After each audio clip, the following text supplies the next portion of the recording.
하나님의 재앙의 심판의 확실성과 그리고 완전성을 상징하고 있다, 이렇게 보시면 되겠습니다.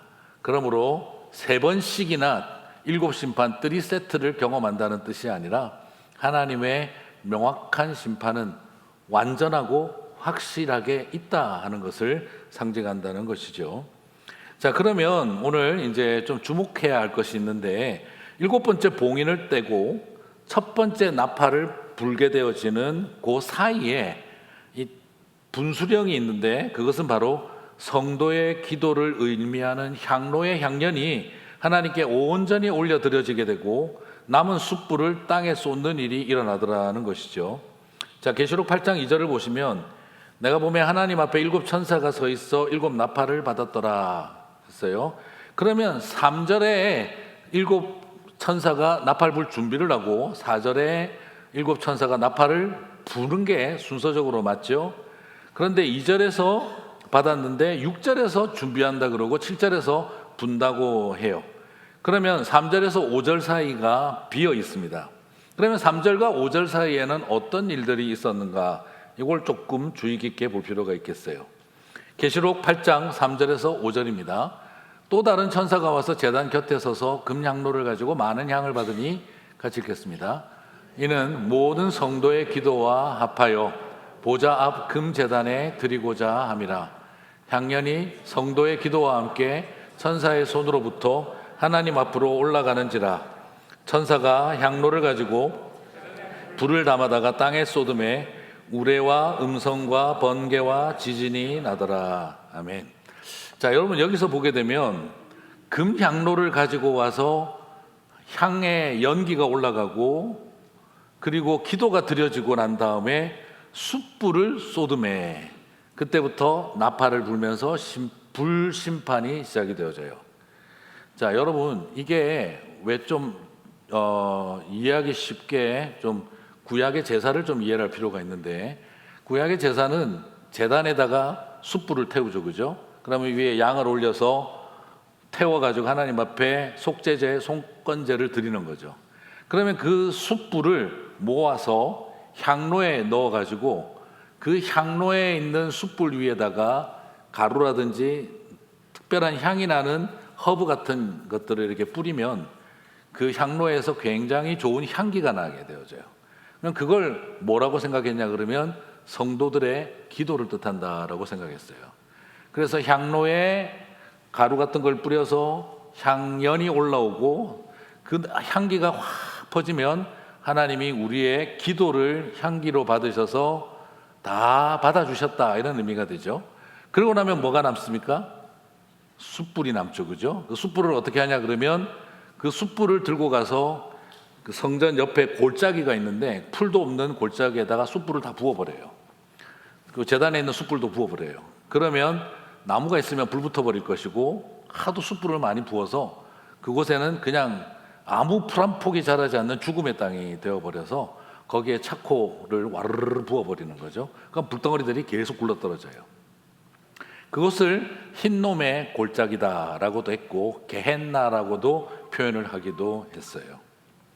자, 그러면 요걸 이해를 하고 보면 오늘 이 스토리가 기도와 불심판의 관계가 연결된다는 것을 발견하실 수가 있겠죠.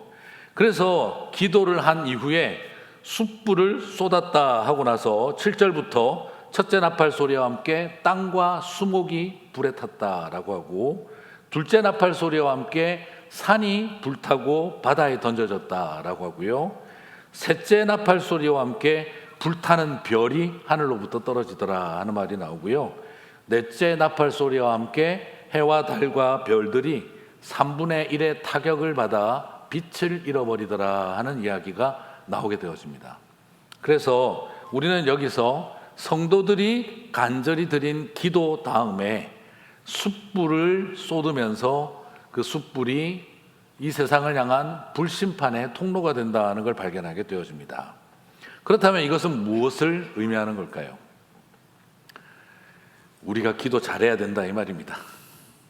하나님의 백성들에게 억울하고 고통스럽고 이 세상의 폭력 앞에 하나님의 백성들이 짓밟혔을 때 이 세상을 향해 소리 지르고 원통함을 푸는 것이 아니라 하나님을 향해서 간절히 단식하고 부르짖으면 주님이 반드시 그날이 오면 우리들의 그 억울함과 한을 풀어주시는 날이 온다는 것입니다. 우리의 기도가 하나님 앞에 뜨겁게 드려지고 나면 그 숯불은 이 세상을 향한 불심판의 통로가 되는 것이죠. 숯불은 두 가지 성격을 갖고 있는 겁니다. 하나는 기도의 향기가 올라가는 것게 하는 것이고, 두 번째 땅을 향해서는 심판이 시작되게 하는 것이죠.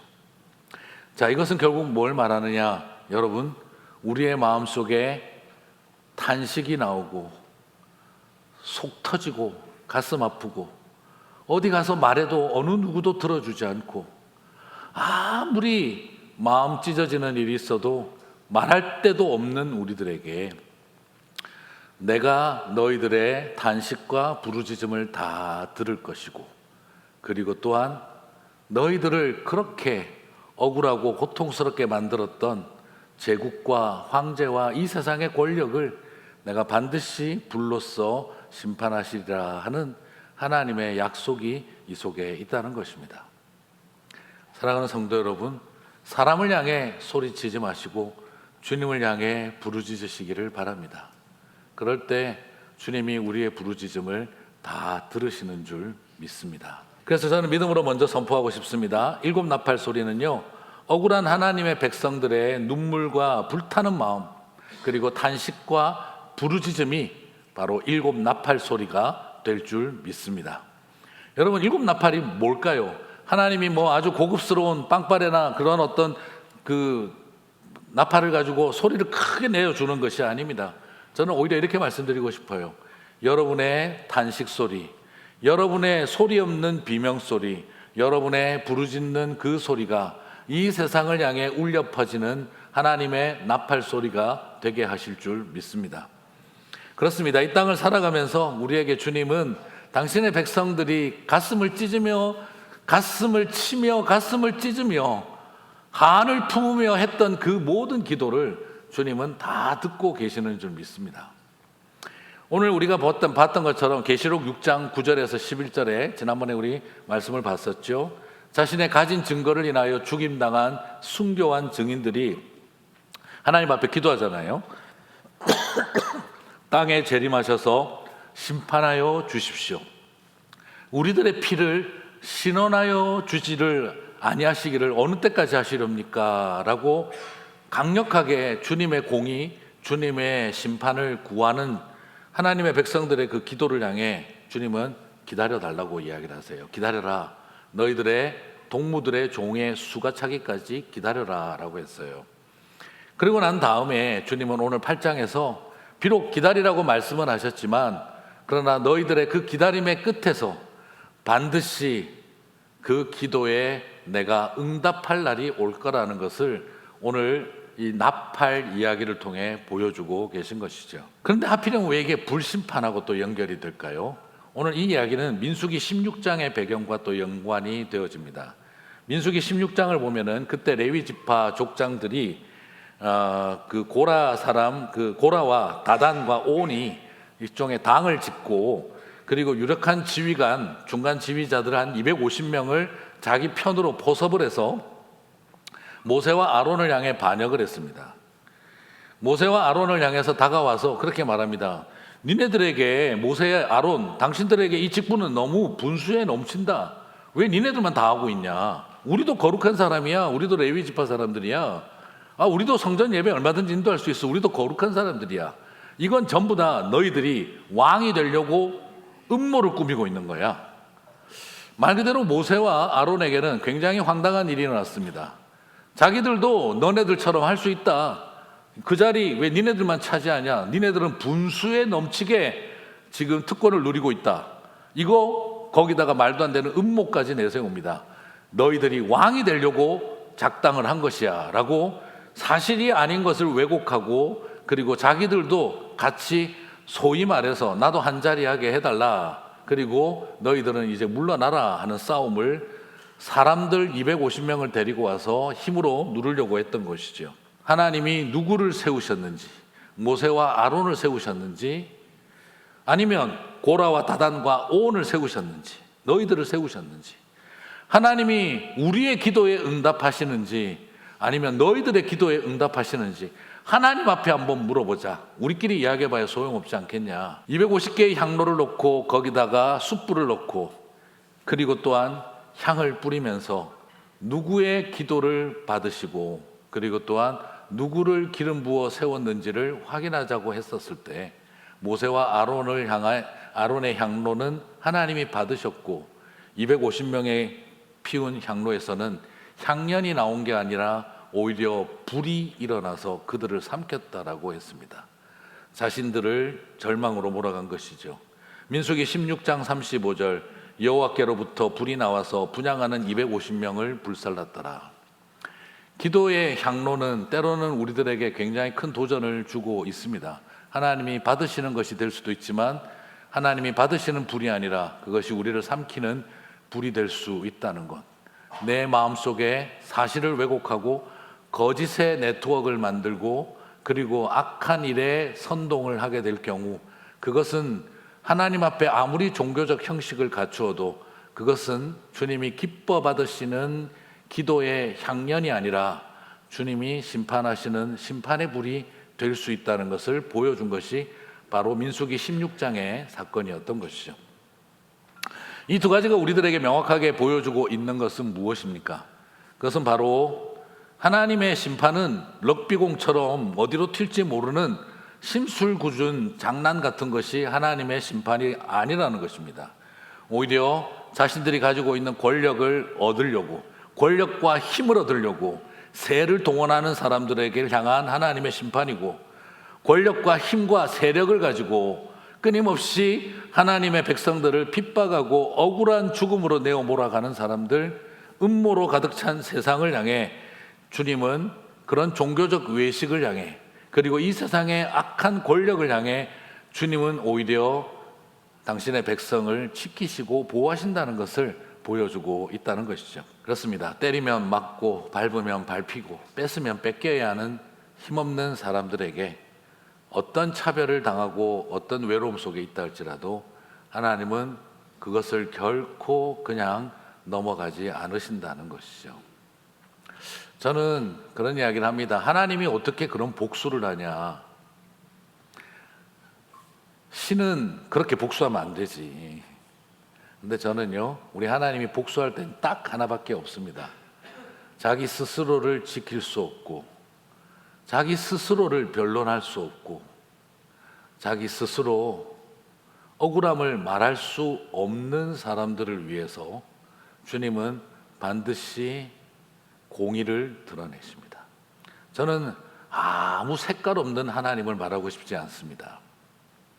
이 세상에서 차별당한 장애인, 차별당한 인종, 차별당한 삶의 자리에 무너진 사람들, 주님은 그것을 향해 나는 사랑의 하나님이라 대충 넘어가자 절대 그러시는 분이 아닙니다.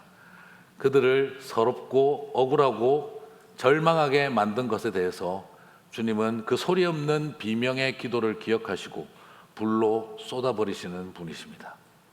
사랑하는 성도 여러분, 이 땅에 힘없고 억울한 백성들을 위해서 대신 복수해 주시는 바로 하나님의 신적 복수가 사실은 이 땅의 연약한 백성들을 향한 하나님의 위로이고 사랑인 줄 믿습니다. 그래서 저는 그런 생각 많이 합니다.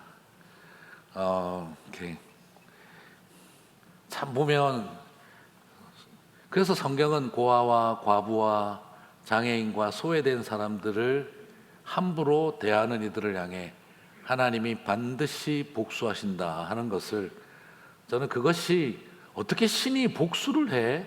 어떻게 하나님이 그렇게 할 수가 있어? 저는 그렇게 말할 때마다 아니 그런 하나님이 안 계시면 이 세상에 억울해서라도 안 되지. 저 힘없는 차별당한 저 장애인을 대신해서 복수해 주지 않는 하나님이라면 나는 도저히 그 하나님을 사랑할 수가 없을 것 같다. 이 세상의 피부 색깔 때문에 가진 배운 것이 없어서 부족하고 모자라서 그렇게 빼앗기고 짓밟히고 살아가는데 아무도 그 억울함을 풀어주지 않는다고 한다면 어떻게 그 하나님이 사랑의 하나님이고 공의의 하나님일 수 있습니까? 우리 하나님이 그렇게 이 땅에 힘없는 백성들을 위해서 그 비명소리를 나팔소리로 바꾸어 주시기에 저는 그 하나님을 사랑한다고 고백하지 않을 수가 없습니다. 사랑하는 성도 여러분, 하나님이 저와 여러분에게 그런 하나님이 되어 주시기를 주님의 이름으로 축복합니다. 그렇습니다. 그래서 하나님은 나의 탄식과 부르짖음을 온 세상을 향해 울리는 나팔 소리가 되게 하실 줄 믿습니다. 그래서 이 나팔 소리는 그러면 성경에서 어떻게 사용되고 있느냐를 살펴봐야 되겠는데요. 나팔 소리는 하나님의 진격이고 새로운 전환점입니다. 여러분, 이 나팔 소리가 우리에게 딱 주어지면은요, 바로 크게 두 가지를 뜻합니다. 하나님이 임재하시고 여호와의 전쟁이 시작되었다.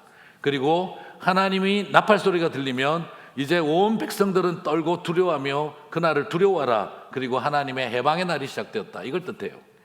자, 첫 번째로 처음 등장하는 성경의 나팔 소리가 있습니다. 그건 바로 시내산에서 나팔 소리와 함께 정말 하나님의 강력한 임재가 구름처럼 빽빽하고 천둥 번개를 치는 모습으로, 그리고 우리 귀에 들리도록 하나님의 음성을 듣게 되어지는 일이 있었죠. 그렇다고 한다면 이건 결국 뭘 말하겠습니까? 나팔 소리가 날 때 우리 여호와 하나님이 산 위에 임하신 것처럼 예수님도 새 예루살렘과 함께 우리 가운데 눈으로 볼 수 있도록 임하신다는 것을 뜻하는 것이죠. 여러분, 그것을 나팔 소리가 울려 퍼진다는 것은 보지 못하는 하나님을 우리가 보게 되고 듣지 못하는 하나님의 음성을 직접 듣게 되어지는 주님이 다시 오시는 역사, 시내산에 임재하셨던 것처럼 하나님이 이 땅 가운데 임하게 되실 것을 보게 될 줄 믿습니다. 그리고 또한 나팔 소리는 구약에서 어떻게 쓰임 받습니까? 드디어 약속의 땅 가나안 땅을 정복할 때, 하나님의 임재와 함께 이 약속의 땅을 차지할 때, 여리고성 앞에서 7 나팔 소리가 울려 퍼질 때 성벽은 무너지고 우리는 그 땅을 향해 진격할 수가 있었습니다. 주님께서 그것을 허락하여 주실 줄 믿습니다. 이 땅 가운데 노예처럼 살아왔던 당신의 백성들에게 하나님은 그 모든 성벽이 무너지게 하시고 이 산지를 내게 주소서 외치며 진격할 수 있게 만들어 주시는 것이 나팔 소리의 은혜인 줄 믿습니다. 그러므로 여러분, 만약에 나팔 소리 들으면 쫄지 마시고 두려워하지 마시기 바랍니다. 엄마야, 이제 죽었다, 심판이다, 이게 아니고요, 하나님이 우리 가운데 눈에 보이도록 임하신다는 뜻입니다. 주님이 우리 가운데 오셔서 결코 무너지지 않을 성벽을 무너뜨리는 것을 볼 수 있다는 것입니다. 이제 우리는 세상을 향해 진격만 하면 된다는 것입니다. 그리고 또한 나팔 소리는 회개에 대한 촉구입니다. 요엘서 2장 1절 시온에서 나팔을 불라 여호와의 날이 가까웠으니, 아모스 3장 6절 성읍에서 나팔이 울릴진대 백성이 어찌 두려워하지 않겠느냐. 세상은 두려워하고 겁낼 수밖에 없습니다. 그리고 또한 이 나팔 소리가 울려 퍼지면 그건 뭘 말하느냐? 이제 우리에게 해방의 날, 주빌리, 바로 희년의 날이 왔다는 것을 선포하는 것입니다. 그러므로 나팔 소리가 들려온다. 이제 말 그대로 한국에서 8월 15일 광복절, 이제 드디어 일제의 통치가 끝이 나고 우리는 독립된 주권을 되찾았다 기뻐하며 온 백성들이 뛰어나왔던 것과 똑같은 그 역사가 나팔 소리와 함께 일어난다는 것입니다. 사랑하는 성도 여러분, 나팔 재앙 무서워하고 두려워하지 마시기 바랍니다. 그것은 성도들을 향한, 교회를 향한 것이 아닙니다. 이것은 이 세상을 향한 하나님의 명확한 심판의 메시지입니다. 그 모든 것을 통해 하나님이 구약시대에도 그렇게 하셨던 것처럼 다시 오실 그때의 나팔 소리도 저와 여러분에게 그 축복의 통로가 되게 하실 줄 믿습니다. 사실 오늘날 쉽지가 않죠. 솔직히 이 지긋지긋하고 힘든 현실을 참고 버티고 견디고 마지막 때까지, 나팔 소리 날 때까지 참으려 그러면 지금 정말 너무너무 힘든데 하는 생각이 드시지 않겠어요? 우리 모두 다 그렇겠죠. 하나님 앞에서 억울하게 살아가고 있는 이 땅에 병 걸리고 아프고 소외당하고 짓밟힌 백성들의 그 찢어지는 속마음도 참 잘 기록했어요.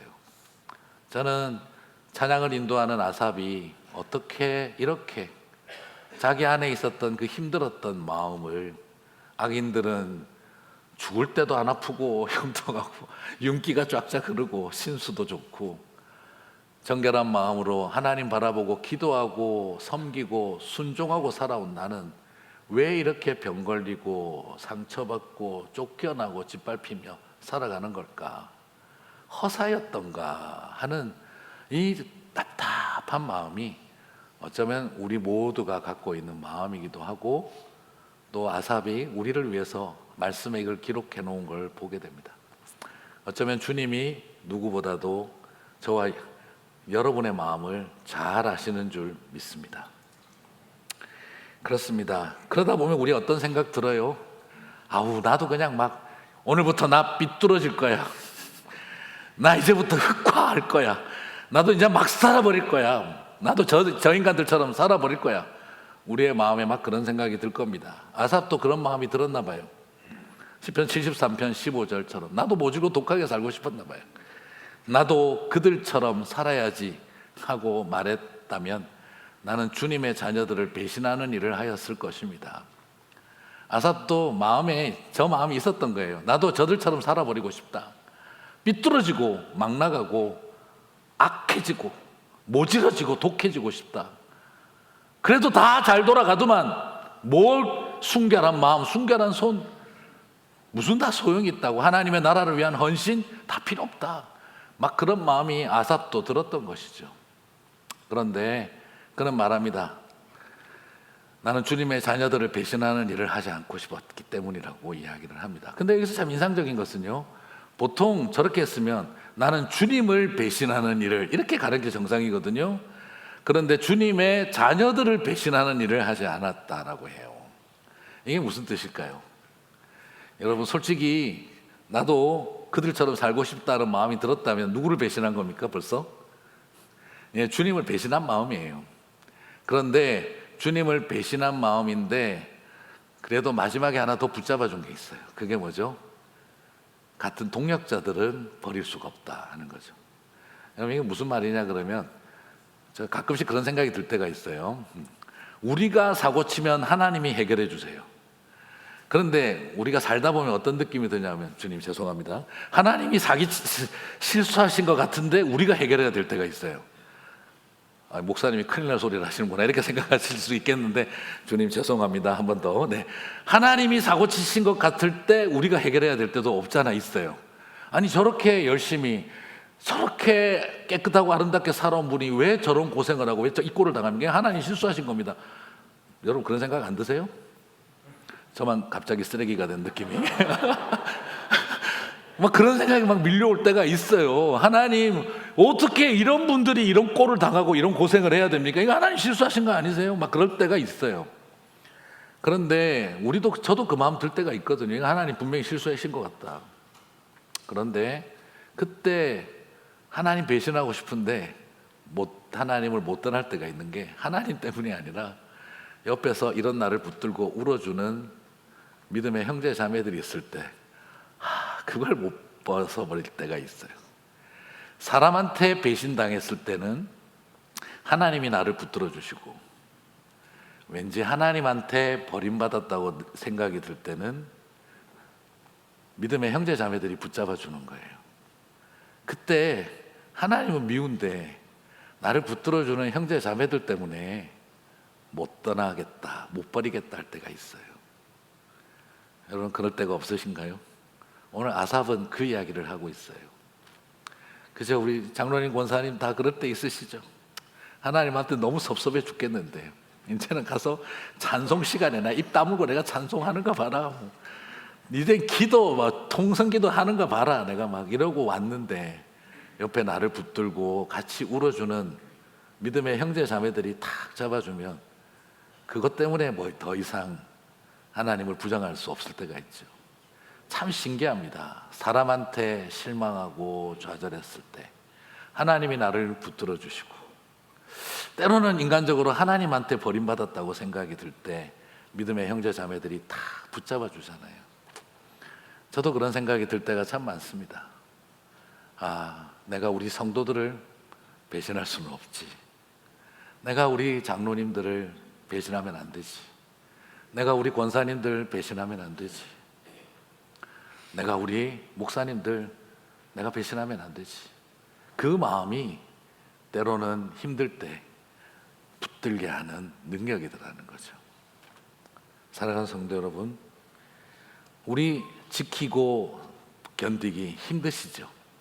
그러나 악인들의 흥황함에 너무 마음을 빼앗기지 마세요. 결국 아삽은 이렇게 노래합니다. 20절에서 아침이 되어서 일어나면 악몽이 다 사라져 없어지듯이 주님께서 깨어나실 때에 그들은 한낮 꿈처럼 자취도 없이 사라집니다. 사랑하는 우리 성도 여러분, 지금은 나를 너무나 눈앞에 보이지만 다 사라질 악몽처럼 다 없어질 날이 오게 될 줄 믿습니다. 그렇습니다. 세간의 이목을 확 끄는 화려하고 멋진 나무, 벚나무, 우리 사쿠라라고 하는 거죠. 그 벚나무는요 얼마나 화려하고 멋있어요. 그런데 나무를 키워보면 그 벚나무는요 화려하고 멋진 만큼 60년밖에 살지를 못해요. 그런데 지난주에 나누었던 느티나무, 은행나무는요, 여러분 느티나무 꽃을 보신 적 있으세요? 아마 없으실 거예요. 은행나무, 은행 이파리는 많이 봤지만 은행나무 꽃을 본 적 있으신가요? 없어요. 벚나무는 그렇게 화려한 꽃을 자라가는데 60년 살다가 하는 거고요. 그런데 꽃도 없는 느티나무와 은행나무는요 500년을 살고 2000년을 그 자리를 지키면서 살아요. 기다리며 그 자리를 지키는 것이죠. 언젠가 그날이 꼭 온다 믿고, 지금 사람들 눈앞에 얼마나 더 화려한지 관심 갖지 않고 사람들의 그늘막 되어주고 그 자리 지키며 500년, 2000년을 살아가는 은행나무처럼, 느티나무처럼 그렇게 묵묵히 기도하며 그 자리를 지켜나가는 저와 여러분 되시기를 바랍니다. 억울하고 속 터질 일 한 번 더 눈 감고 주님 바라보면서 사람들에게 소리 지르지 않고 주님을 향해 기도하는 백성들이 되실 때 그 기도의 억울함과 눈물은 주님이 반드시 들어주실 날이 있을 줄 믿습니다. 그날을 소망하며 승리하는 저와 여러분 되시기를 주님의 이름으로 축복합니다.